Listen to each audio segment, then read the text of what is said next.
Hi guys, I know it's early in the morning, so my speech can keep you guys awake. Alright.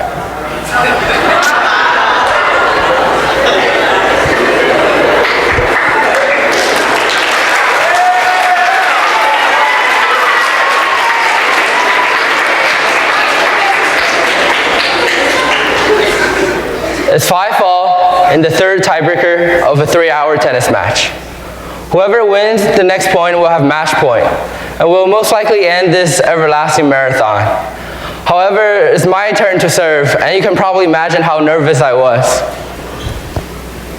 My whole body was shaking, and my arm was so stiff that my first serve, I served it right into the back fence. Missing my first serve put a lot of pressure on my second serve. And as I was preparing for my second serve, I just kept telling myself, David, don't mess it up. Just serve it right into that service box. Don't miss it. I rushed through my service motion and hit it right into the net. I choked. I choked like a freshman asking a senior to prom. I choked when it mattered the most. But do you know who doesn't choke? This guy. Stephen Curry has a record of making 81 free throws in a row since the fourth quarter of every NBA game since 2015. I mean, that's amazing, right? He's got the entire world watching him shooting free throws, and those free throws could really be the difference between a winning game and a losing game. And this guy doesn't choke. He's so automatic. How could he not choke like me?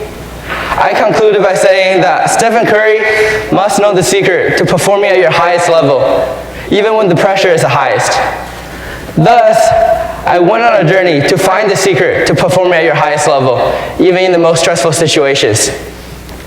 And by the end of the journey, I realized that there are many other high performers out there, just like Stephen Curry, such as tennis icon Rafael Nadal, Serena Williams, one of the most influential tennis players in the world, and even Shin Lim, the 2018 American Got Talent winner, who can perform his magic tricks flawlessly in front of millions of Americans. And by the end of the journey, I believed that I have found the secret, and I'm here to share 2 of them with you guys. So when I started my journey, I realized all of these people have one thing that I did not have. It was the key to unlocking their physical body with a consistent routine. Stephen Curry was able to make 81 free throws because he has done all the necessary preparations.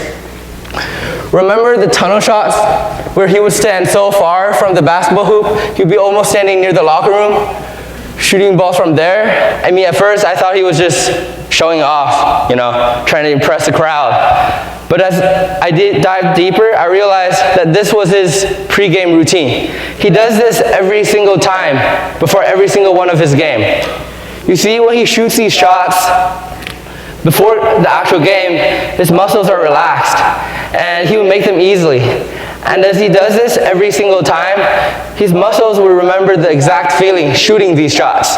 So when he has to make them in the actual game, when it actually matters, he can just rely on the muscle memories and not rely on himself, and he can make them easily.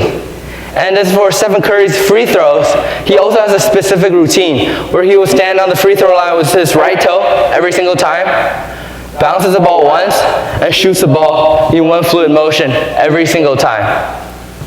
So this routine thing, it works for Stephen Curry, but does it work for a tennis player? It sure does. Rafael Nadal, one of the greatest tennis players in the world right now, also has a really specific routine where he would hop around in the locker room before every single one of his tennis match. He doesn't always pick the best spot. As he did this before his pregame, he stood under a ceiling and bumped his head right onto the ceiling. All jokes aside, he also has a really specific service routine that he can rely on. He does this before every single one of his serves. I mean, it's kind of weird touching your nose, your brows and stuff, but it works for him. So, seeing his routine, I wanted to create my own service routine. So I just started to take notice of what I like to do when I serve. So I realized that whenever I serve, I like to put my right foot diagonally across the net pole, facing the net pole, and I would like to lift my right toe every time I lean back and just launch myself forward every single time I serve. So that's what I like to do, and I also made some changes, like actually taking my time and bouncing the ball. So there's my routine. So I would just do this before every single one of my tennis match. Oh, you didn't think I would actually hit you guys, did you?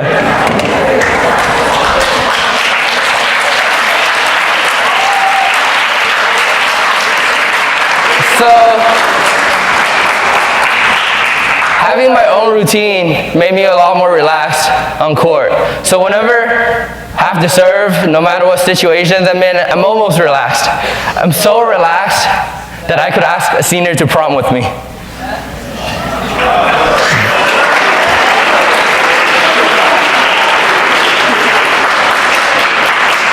So after I found the key to unlocking my physical body, I continued to search for the key to unlocking my mind. And the key was the right mindset.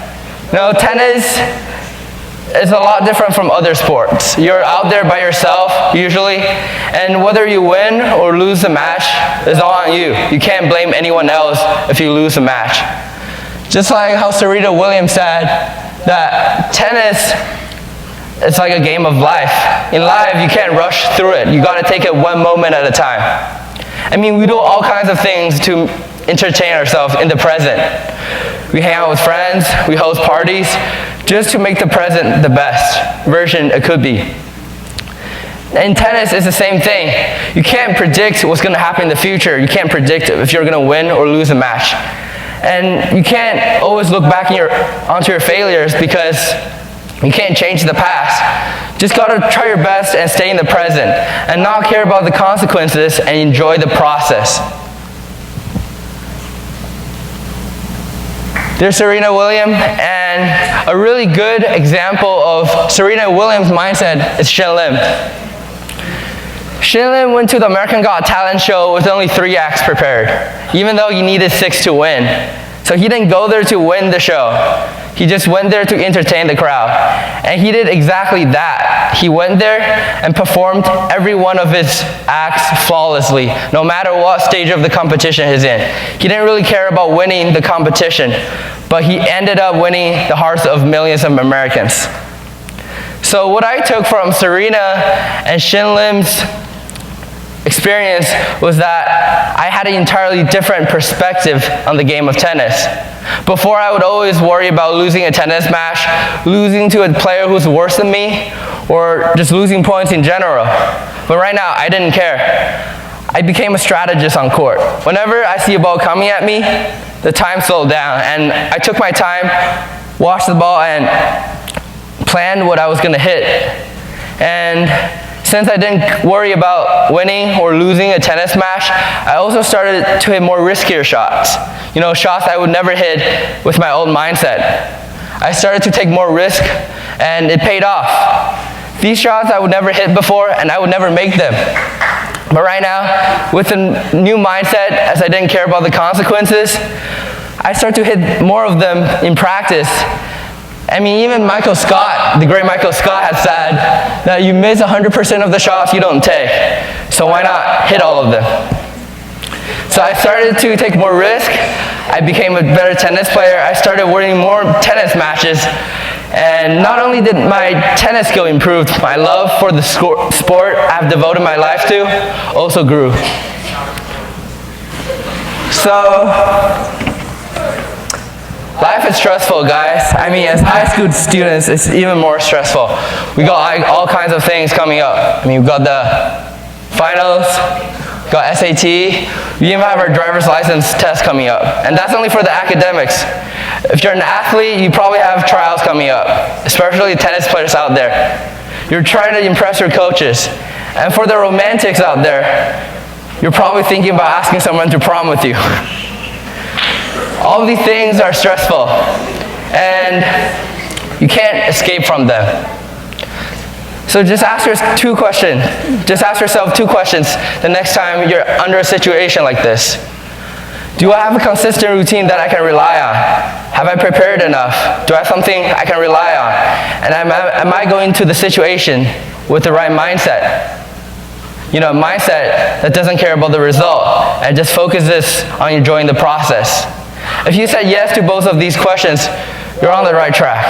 And don't worry if you said no, because take the SAT for example. To think of it as a game where you're trying to compete with your friends to get the higher score. And when you're preparing for it, just prepare for it like you would do on a real test. Do it under the same condition you would actually perform on this actual test, so you will be more prepared, and there's your routine. So the next time you take the test, it will just be like another practice test.